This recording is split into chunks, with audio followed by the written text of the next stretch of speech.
honestly, last quarter, you didn't have a lot of, diagnoses, like medical diagnoses to put to your maps, right? And now you have these, diagnoses that we're putting to your maps. You can do these for every single disease process in this class. And I will tell you, the people that I talked to and did student success plans with prior to this test, because they came in and met with me, and that they actually followed through and did these, their grades skyrocketed. But their grades skyrocketed. So I strongly encourage everybody, especially if you're having a hard time wrapping your brain around some of this stuff and how to connect the dots, to map every single one of these things, okay? So we start with our main medical diagnosis. So today we're talking about upper gastrointestinal. So, peptic ulcer disease, let's just say, we're gonna put peptic ulcer disease here. Obviously, we're not putting the patient information because it's not a patient, right? We're just doing it for our own understanding. I am going to go to pathology, and I wanna brief pathology. I want it in your words, so I know you understand it. I do not want it directly from a book, okay? None of us wanna see you pulling it directly from a book, because that doesn't mean that you know what it means. I wanna know that you know what it means, okay? So really try to reword it in a way that makes sense. Related concepts, so this could be with, I mean, think about peptic ulcer disease. You guys probably have a general idea of what that is, even though we haven't seen a lecture. What do you think some concepts that are related to peptic ulcer disease? So they have an ulcer in their gut, in their stomach. They eat a lot of spicy food. Nope, that's not a related concept. Bloody stool. Probably not, because remember, it's stomach. Okay. So I was stomach, gonna say GERD, like GERD type stuff. what? Like GERD type. It could be GERD, so it could be that they have reflux as well, but let's think more. The stomach is on fire. Pain with eating. What? Pain with eating. So, pain with eating. Probably not metabolic acidosis until they get to way past, okay? So so pain. Could they have nausea and vomiting? Yeah. Mm-hmm. Absolutely. So that's what we're related concepts. What are things that go along with this? If you have peptic ulcer disease, what other things might I see that are very common to have with this? Not necessarily signs and symptoms, but related illnesses. I'm a blonde, so, but what do you mean by concepts? That's what, what do you mean by, Nope. yeah. So concepts, we're looking at bigger pictures. So like what I was just saying to Blue, I can't teach you everything, it's Absolutely. impossible, right? So we need to think about the bigger global concept. So I can even just put gastrointestinal disease. Okay. Cause my bigger Colitis. concept is, it's a gastrointestinal disease process, Okay. right? Okay. Like Barrett's esophagus. Like, would you go down those roads? Like things that are, no. That's too specific. Okay. I'm going bigger, I'm going abdominal pain. I'm saying nausea and vomiting, I'm saying gastrointestinal disease. Could be bloating, yeah. I mean, some of these things are symptoms, right? They kind of go into Yeah. symptoms, but they also are under an overarching concept. Okay. Okay, so bloating might not be quite right because it might go into more of the symptoms of what we would see, right? But and this one is a little bit harder to come up with, so just do your best with it, okay? It'll get easier as you go. So then, since we're starting to talk about, signs and symptoms, up here, does it even have signs? It does something, doesn't it? Well, no, it doesn't really, but we can go to assessment. So, when I do an assessment, what are things that I might be assessing? Pain level. I wanna do their pain level, absolutely. Bowel sounds. Bowel sounds, good. Nice. You could do diet history, but are ulcers usually from diet? They're usually from stress. So if we go down to risk factors, stress is probably a bigger thing, although I'm not saying diet can't be.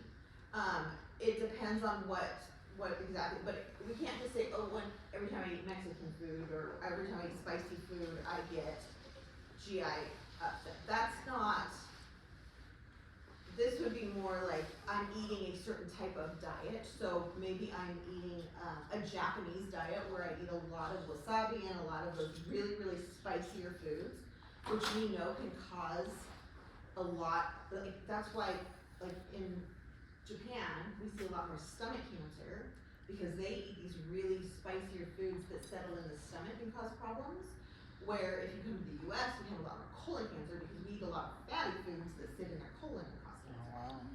Okay, so just that kind of a global type thing. So could that be like ulcers are also can be caused from like surgeries? Because of the stress of the body. So it's not the surgery itself that causes it, it's the stress the body is having because of the surgery Okay, that actually causes the change in the mucosa. okay. That's what I was gonna say, medications. Medications, yeah. So a risk factor here would be what specific medications are we always worried about? NSAIDs. NSAIDs, yep. Okay, so are you starting to see kind of where I'm throwing those things together? I really think that maybe you should even throw, like, as you're saying your assessment, say, I'm gonna do a pain scale because a symptom is severe abdominal pain. I'm going to, check what other things did you say? You said Social ba- history. Well, bowel sounds though. I heard somebody say bowel sounds. We're gonna do bowel sounds because will I hear a difference in their bowel sounds? Maybe, probably. Probably not necessarily. It depends on if they're eating. Like, if they are having so much pain that now they've stopped eating, yeah, I might see a diminished bowel sounds, right? But I don't really know. I mean, it is definitely an assessment piece anytime there's a gastrointestinal problem, but I may or may not see a symptom of that. What about, palpation of the, It might hurt. so we're gonna do our look, listen, feel, right? So looking at it, am I gonna see probably anything? No. Probably not. Listening, will I necessarily hear anything? Maybe not. If I palpate them though, Yeah. we could probably make them feel pain. Like they're gonna say, yeah, that hurts right there, okay? So thinking these things through, I'm not just saying, I'm gonna do I'm gonna check bowel sounds, I'm gonna do a pain. Why? Put the why in there too, because then it's gonna help you to remember and understand it, okay? So we did some of the risk factors, putting in there what those risk factors are. And then going over to what am I gonna do about it, right? So based on what I find over here in assessments and risk factors, what am I gonna do about it? Control the pain level. So I want to try to control their pain, so that's, can I do that as a nurse? Is there some non-pharmacologic things that I can talk to them about? Yeah. Like what? Reducing stress. Ice and cold or ice and heat is what. I mean, not necessarily for this pain, but in But general. In general, okay. For this pain, what could I do? And Sit, That's the medications, right? That's gonna go under medications. sitting up when you sleep. Position may help, definitely helps with some of our GI things better than other GI things. Walking after you eat? No, not necessarily. Diet changes, depending on Thank what they're you. eating. So, once they have that ulcer, now I'm really worried about diet. Because there are gonna be some foods that are gonna aggravate it and some foods that won't aggravate it as much. So now I really wanna do teaching about figuring out what foods are going to be more harmful to make them hurt and which foods are a little less harmful, like don't make them hurt as much. A lot of times if you have PUD, you're hurting all the time. How would you like differentiate that from education? So it's kind of the same thing. Would you put it in both? Yeah, you can put it in both, absolutely, yeah. So I'm thinking, so as far as here, I'm going to say, nursing interventions, I'm doing teaching about dietary changes and really expand on that, right? Saying I'm going to have them identify triggers that make the pain worse, so we can stay away from those types of things. And then, yeah, when you're coming down to patient teaching, we're talking about things that I think maybe, you know, the foods that I know can cause more harm. So I'm going to say, you know, that's where I'm gonna say, you know, what about, do you eat this kind of food, do you eat that? And also giving them alternatives. Because I don't wanna just say you can't eat any of this stuff, I wanna give them alternatives. So that comes more into the teaching of what can they do, because I'm telling you everything they can't do, okay? Medications, that should be pretty, straightforward for you. I think most of you can figure out what meds. Notice it says to name the med, the class, and 2 main side effects. I don't want the most obscure side effects, I want the most, like things that you are actually gonna teach your patient about. So I'm not gonna teach my patient that they have a 1 in a million chance of, you know, dying from a medicine. Like, you know, obviously I'm just, but, you know, but I do want the things that are super common, that might make them stop taking their meds especially. So if you think back to when we did that sim, we talked about metformin. One of the really, really common side effects is diarrhea. That's super common with a lot of medicines, but with metformin it's really common, and what will happen if your patient has constant diarrhea and you haven't talked to them about it? They'll stop being They'll compliant. stop their meds, right? They're gonna stop. So if I don't teach them about that, they're gonna think something is really wrong, and so that's really what we're looking at with these side effects. Now, obviously, if there's one that is like a high risk that by taking a medication, they could, have Stevens-Johnson syndrome, which is like a really bad skin, like, it's like a burn of the mucous membranes. I may say, I may put that in here, and I'm gonna, you know, but I'm also gonna say what it is, because just because you guys write it down doesn't mean that me as an instructor, I know that you know what that is. So you could even point that into the teaching of, I'm going to teach the patient that if they start having burning in their mucous membrane, you know what I mean? Do you see what I'm getting at? Like, explain what you're teaching them related to the medication, because this teaching can be about any of these things, really. It can be, you know, I'm teaching them that this medication, these are the things that they really need to look out for. Or it can be like, I'm teaching them about the risk factors, like, here's the risk factors, here's the things that we need to cut out of your, you know, everyday life that may make it easier and more helpful to you, going forward. Psychosocial concerns, with a lot of our gastrointestinal stuff, what are your psychosocial, not necessarily PUD, but what are your psychosocial if they have gastrointestinal issues? Smoking. Drinking. No, I want you to think, what are They're gonna not go out in public because they're gonna have to go to the bathroom all the time, and Yes. they don't wanna. They don't wanna have to poop in the middle of the store, right? Or they may poo their pants, right? Obviously that's not necessarily PUD, but with PUD, I mean, they can have severe nausea and vomiting. Do you wanna be out in public when you're vomiting all the time? No. No, so what is your psychosocial concern there? Depression. So I could say depression from, because of, so don't just throw words at me, don't just say depression because of isolation. Depression because they've isolated themselves because of the symptoms of severe nausea and vomiting. Write sentences, write it out. That's gonna help you remember it better, right? The more, like, did you guys ever in high school, I don't know if they still even do this, but when I was in high school, our teachers would say, oh, you can have a 3x5 card for your test. I wrote that 3x5 card so many times and made it so little, because I wanted to put everything on that by the time I had a test, I didn't even need it. Because I had remembered, like, I knew it. I knew it in and out, because I wrote it so many times trying to get it super small so that I had that little cheat sheet that I was allowed to have in class, okay? It's the same idea. Write it out so that it really sticks in your brain and make it make sense. Remember, you're pointing these towards different things too. So you could say depression and isolation because somewhere in here you put that nausea and vomiting, and they may not wanna go out in the public because they're vomiting on a frequent basis or something like that. Okay? Labs and diagnostics, again, what labs and diagnostics would you expect?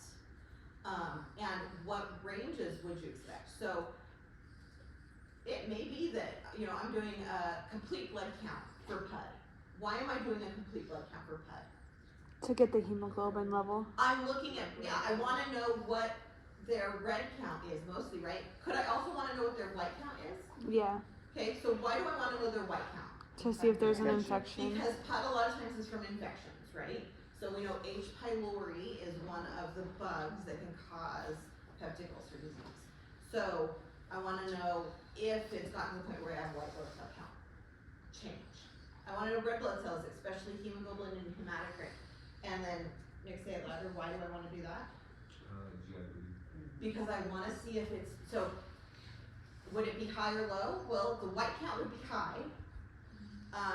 H and H may be low because of the potential of GI bleeding. So that's really explaining what you would expect to see. Now, sometimes some of these things end up being rule out type things.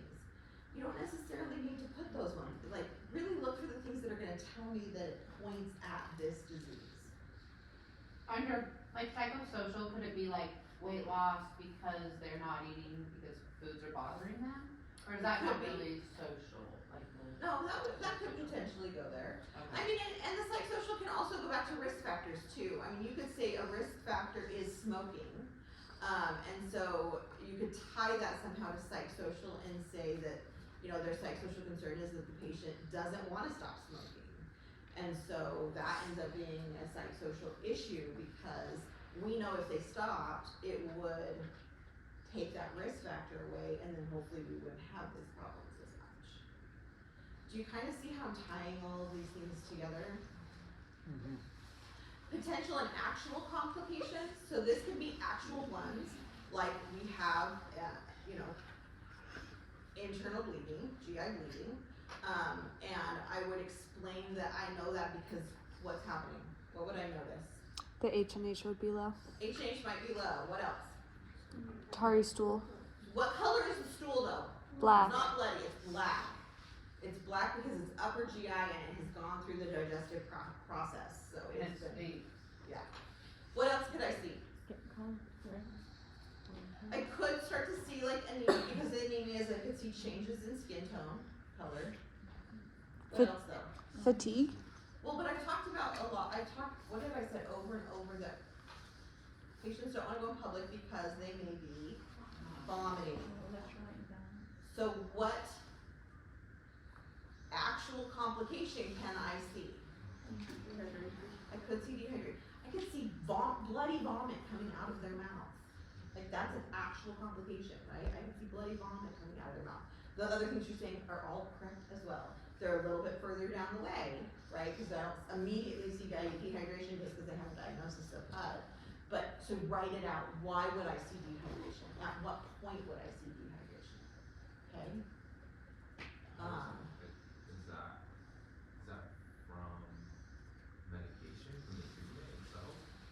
What? Because it says potential and actual complications from treatments and procedures. Like, you wouldn't get vomiting from. Oh, I see. Oh, it is from treatments, procedures. Okay, so I wouldn't actually probably get well, depending if we treat it correctly. So like a procedure could be an endoscopy. They You could have an have endoscopy, which then I complications. could definitely see bleeding from an endoscopy, or, I mean, I could see aspiration pneumonia from an endoscopy. So those are possibilities. I see what you're saying, though. You're right, Chris. I did what you guys do on your questions. I didn't read the whole thing. Absolutely, I didn't read the whole thing. So yes, so I guess this one is more for treatments and procedures. We don't have it for complications of the disease itself, but you could maybe put that even up here. That was kind of a related concepts, right? Vomiting because of blah blah. Okay, so let's do it so we already did for endoscopy.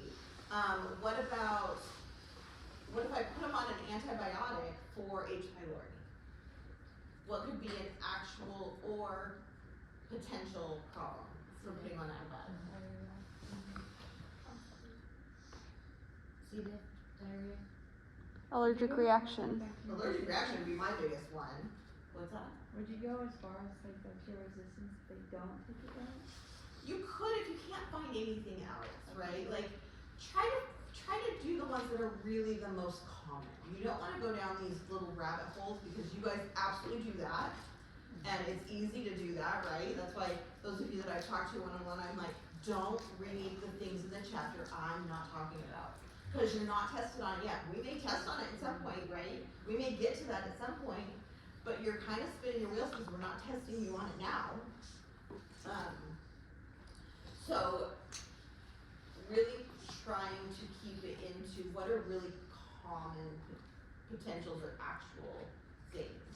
But you could say, I mean, an actual is, if they don't take their antibiotics, they could end up with a resistance to antibiotic. But what is the bigger potential problem if they don't take their antibiotics? The disease will get worse. What? It'll get worse. It's just gonna get worse. Yeah, so if they don't take their antibiotics, if they don't take the medication regimen, they're not gonna get rid of the bug. If they don't get rid of the bug, they're gonna continue to have ulcers. If they continue to have ulcers, they can then end up with GI cancers, they can end up with a GI bleed, they can end up with all these other complications. Is this making more sense now that you have diseases to put to it? And then the lines connecting, I know it may seem really silly to you, but if I put, you know, over here, so maybe, you know, it's still that, peptic ulcer disease here, and up here I put, I don't know, I'm trying to think of something that we could, well, I put that they have GI pain. I could then link that GI pain to a certain medicine. Now, am I giving them pain medications for GI pain? Not usually, right? Usually abdominal pain, we don't give them pain meds because what is that doing? Making Masking. it worse. It's masking. It's masking what is really happening. So I'm not gonna link GI pain to a pain medication, but I may link GI pain to an antacid or something like Maalox that kind of coats the stomach to help protect the tissues, right? Okay, so that's, you're really trying to do that. Professor Lightfield and I are going to try to, on Wednesday and Thursday afternoons, either sit in here, but probably not because there's class in here on Thursday, but sit in the break room. If anybody wants to, I mean, we're not teaching anything, we have no agenda, it's if you have questions, if you need help filling one of these out, or you want us to look at them, okay? Now, of course, that backs up to lab, which a lot of times we're helping with lab checkoffs, so we may or may not be available for very long, but we'll try to be available there. Or like, if there's meetings, so like next Thursday, I know I have a meeting for this bachelor's program that I have to be at. So like next Thursday won't, but we're gonna try our best to be there so just keep that in mind, okay? With the lines, when I did it, I was like, is this really hard for you guys to read when I draw? Probably, Okay, but is that okay? do your best. Okay. Yeah, do your best. Sometimes you color code them, it might help a little bit, like if there's different colors to follow versus, you know, all the same color going, yeah. So that's appropriate to do different colors. Yeah. And if anybody comes back and says that you say, Professor Moore said it.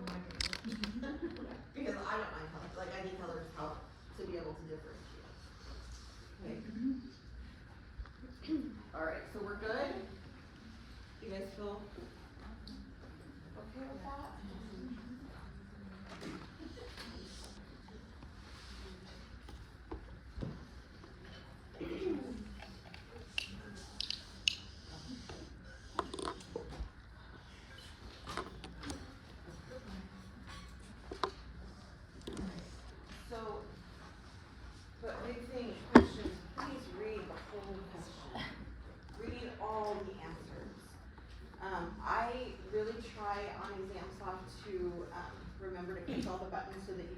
highlight, and do all the little fancy stuff, use those tools, okay? Because I really try to, like, I think all of my tests have it, but sometimes, you know, just like today's module, I'm like, oh, I already uploaded that. No, I didn't. So when Bellamy told me at 5 o'clock last night, I'm like, well, I guess we're lecturing in class, because I'm done for the day. I'm not uploading anything. Okay, so there's just a few upper GI alterations we're going to talk about today, and then next week, and I checked, it's really funny because I was in that module all day yesterday finding stuff for us to do in class, but we'll just do them next week. So there are several lectures for next week, next week's classes, so just make sure you pay attention to that. Okay, so learning objectives. We are going to talk about nausea and vomiting. We are going to talk about gastroesophageal reflux disease. We're going to talk about different ulcers, so gastric and duodenal ulcers, as well as some upper GI bleeding. So you notice all these pretty much say the same thing. We're looking at pathophysiology, clinical manifestations, complications, management and care of all of these different things. So first off, nausea and vomiting. So when we think of nausea, this is a big concept, right? Because lots of things, lots of different body processes can cause us to have nausea and vomiting. So if I just say nausea, what is just nausea? Feeling like you want to throw up. Feeling like I want to throw up. Having that yucky, queasy tummy, right? Do you actually vomit if you have nausea? Not all the time. Not all the time. So, and vice versa. Do you have to have nausea to vomit? Mm-mm. No. So they can be completely separate entities, but a lot of times they do go together. Notice all these other things that go along with nausea as well. And you probably, I mean, all of us have felt it at some point, but some people, like, they get this really weird headache. When they feel nauseous, they may just start, you know, having like this restless, yucky feeling that their gut kind of hurts. Some people actually have a lot of burping or increased salivation because the body is trying to regulate that. But again, not everybody has all these symptoms, but these are several of the different symptoms we can see. When we look at vomiting itself, what is the actual word for vomiting that we're supposed to use? Emesis. So when we say vomit, it is the ejection of our stomach contents, right? Sometimes that's dry heave because we've already gotten rid of everything, but sometimes it's the foods that we've eaten, that kind of thing. Sometimes it's just bile. Again, if our stomach is empty but our body's still pushing bile, we may start vomiting up bile, that kind of different things. So when we think about what are the things that cause nausea and vomiting? So what are things that are precursors, basically? Food poisoning. Food poisoning, Motion sickness. motion sickness, Pregnancy. pregnancy's a big one. Anxiety can cause it. Medicine. Different medicines. Severe pain. Yes. What else? Headaches. Like alert. Allergic reactions potentially can, yeah. Headaches. Viral infections. Bacterial Yeah. infections. Mm-hmm. Also, if we have different changes within our brain, so different types of brain things. So if you think about just different central nervous system disorders can cause us to feel nauseous. So you think about if your vestibular area is out of whack, so you think like just an ear infection. Oh, like Can vertigo? Yep, so just an ear infection can cause you to vomit because it messes with the vestibular sensation, and it can cause that dizziness, that vertigo. CTZ? What's that? It's one of the, I was doing the reading last night, it's one of the nerves. Yeah. I can't remember what it's I called. can't remember either what it's called, but it's part of the, It's part of the medulla. yeah. Yeah. Don't stress about it. Okay. Yeah. Cause I can't, yeah. And look at how many of these things are tied to this emetic. Like, think about, if you can't, if your eyes aren't focusing correctly, Mm-hmm. you can get nauseous, right? Absolutely. Like, a lot of you are like, yep. That's why I worry, like, with the VR sims, if we don't get those on your faces correctly, I'm worried about you guys becoming nauseous. Thank goodness, usually it works out okay, but there's always that worry. Different scents. Some people are very, very sensitive to different smells. Mm-hmm. So notice that is tied, okay? So you're starting, there's lots of things that are tied to this center of the brain where we have this, yeah, I don't even know, they just labeled it for some reason. It has nothing to do with this, actually. They just labeled it. Yeah, so that's why I'm like, oh, chemoreceptor trigger zone. I actually wrote it down because I didn't know, because I couldn't remember. That's what it is. Oh. Chemoreceptor trigger zone. Okay. So it's where brainstem responds to stimuli from drugs, toxins, and motion. Okay. Am I gonna test her on that? No, because I couldn't remember. Okay. Clinical manifestations. So you guys are already pretty much told me these. Like the signs and symptoms anyway. So now if we look at, I have these signs and symptoms, right? And they're caused because of all these potential different things. What now will I start to see in my patient if they have long-term nausea and vomiting? So loss of appetite is a sign, a symptom. So if I've lost appetite for a long period of time, yeah, I'm gonna have different nutritional, right? So I could have malnutrition, I could have weight loss, I could have anorexia. Electrolyte imbalance. What's that? Electrolyte imbalance. Potentially could get you an electrolyte imbalance, absolutely. So you see, this kind of goes back to that question that we said with the right-sided heart failure, right?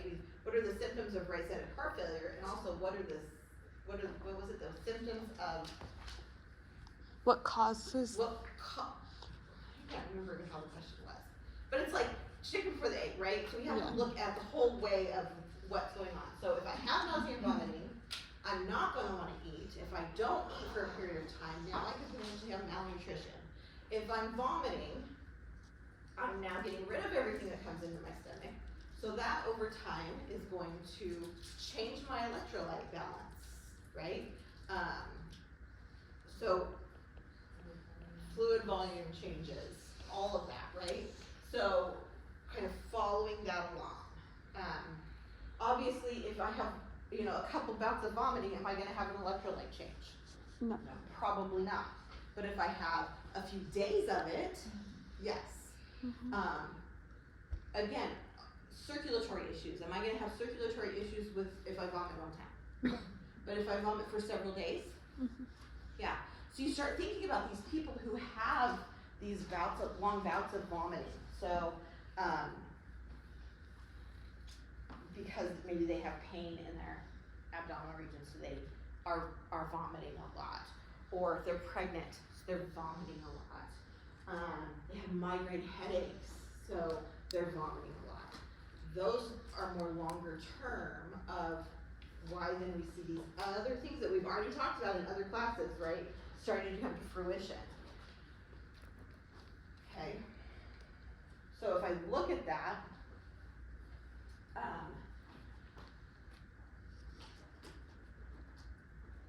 well, no, I'm not gonna go there, never mind. Let's go here. Nursing and interprofessional care. Okay, so we've already really talked about a lot of this because again, we have an umbrella that we're looking at as gastrointestinal, right? So what am I going to do for my assessment? What are my subjective things that I'm gonna look at for assessment for nausea and vomiting? Skin turner. That's objective more, right? How often? I can talk to them, right? So subjective, remember, is a lot of the information that I'm getting for the patient that maybe I can't physically verify, but I can ask them about their past medical history. I can ask them about, their trigger their coping. they're taking, What's that? the medications they're taking. The medications they're taking. If you want them to describe the content, is that something that would be subjective or objective? Because if they don't work in front of you. Right, I mean, it would really probably be more subjective because exactly, you don't have it in front of you, unless they vomit in front of you, and then now I have objective data that I can. Are you Can't sit on okay? that one. I'm fine. Table almost wasn't. Okay, so then we start looking at objective data, so objective assessment data. Abdominal assessment. Abdominal assessment. What else? Vitals. Good? Neurologic assessment. Yeah, because especially if it's long term, right? Because we're worried about electrolyte balance. Pain assessment. I Pain mean, it's a assessment. vital, but Yeah, but it's part of your vitals, but pain, yeah.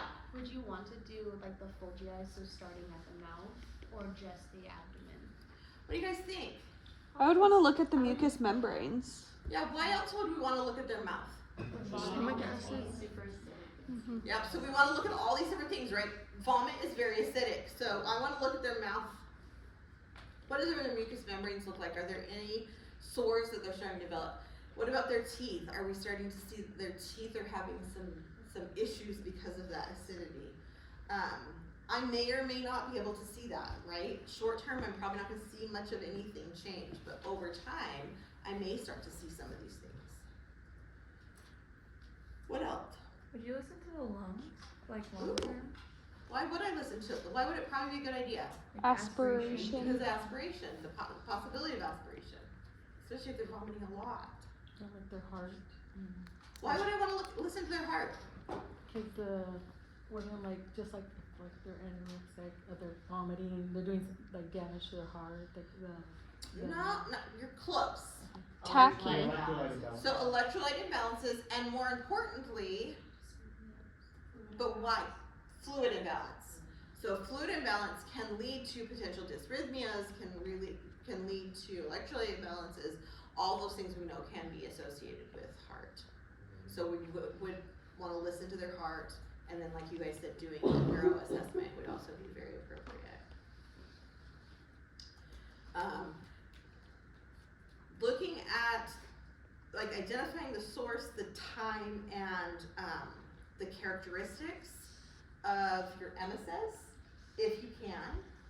That may end up being more subjective because you may have to ask your patient to tell you because you haven't actually seen it.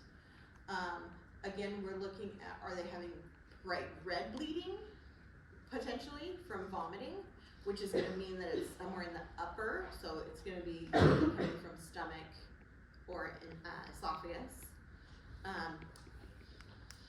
What if I start seeing really dark blood from this emesis? That's like lower.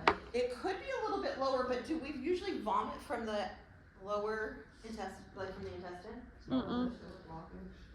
So it could be old blood, it could be that it's sitting in there for a long time, right?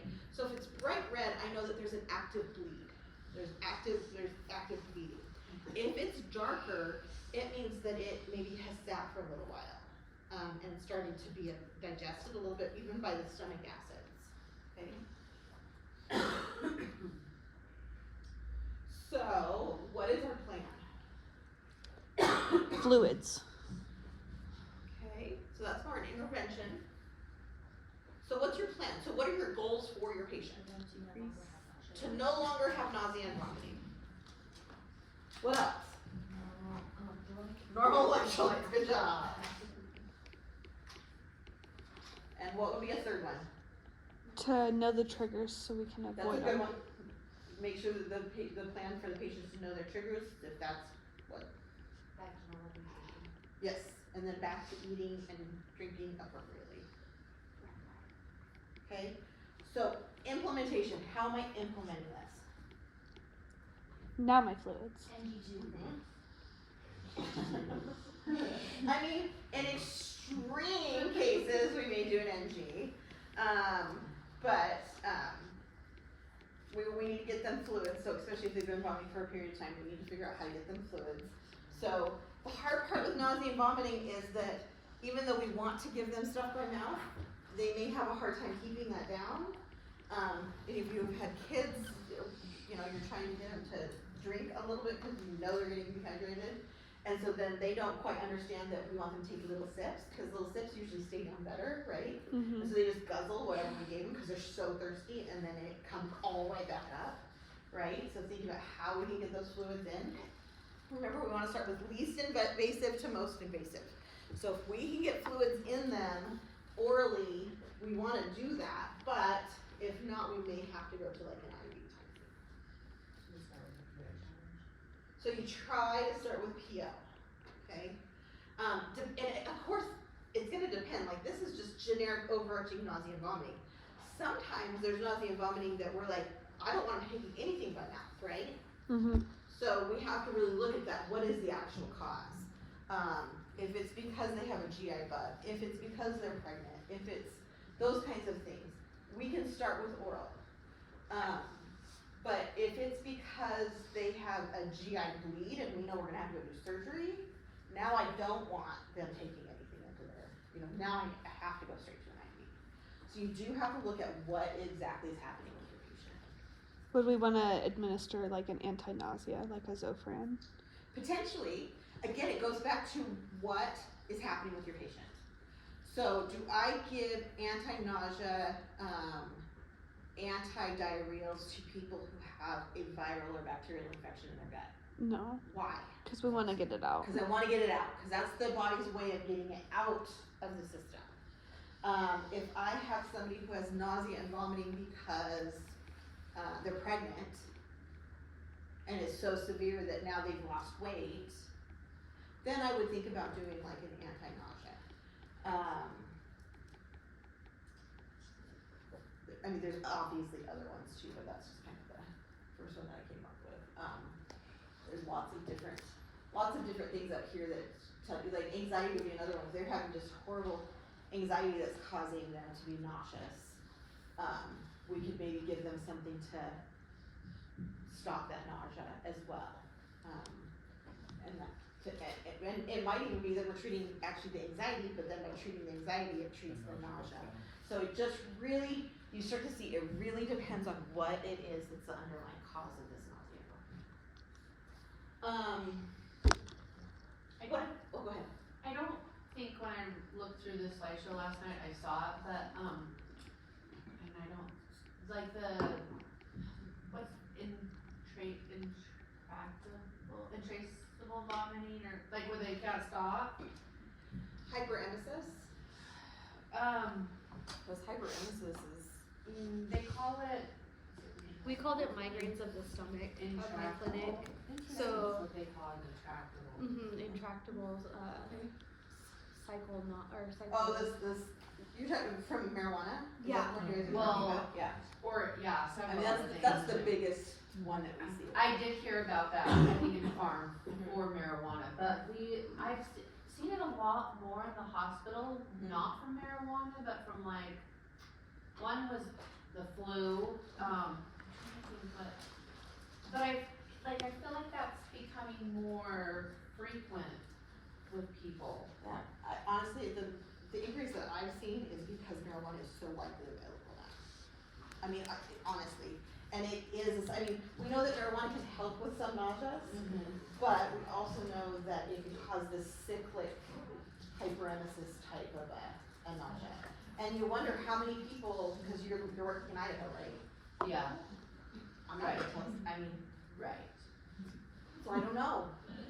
But, so why does the body do that? It's a brain, it's brain chemistry, how it is some weird phenomenon. Honestly, I don't know, because I never saw it either, because when I was on the floor, we didn't have and plus I worked Idaho, Yeah. where we just didn't have as much of the marijuana use. So, yeah. But it's definitely something that we're seeing more and more and more, and especially in border towns, where we have Oregon that everything is available. There's a lot of it going across Idaho, right? Oh, So yeah. wherever you're working, you're gonna see that. What else? Non-pharmacologic. What can I non-pharmacologic for my patient. So we talked about some meds that we can use, which are pharmacologic. What about the non-pharmacologic? Applying a dark, quiet place. Dark, quiet places usually help. Long term would be more stress management. Some people smells help, some people it doesn't. So so eliminating any of the yucky smells, right? And sometimes there's some aromatherapies that help. Sniffing alcohol. There are actually some things that we can have them take over the counter that help with nausea. Any idea what they are? Peppermint, I heard. Absolutely peppermint. And ginger. Peppermint and ginger are big ones. Have them smell an alcohol swab. Yep. Mm-hmm. Some people that might help, some might make them more nauseous. Yep. Okay. All right. We've been here for an hour already, so go ahead and take a break, and we'll come back and finish with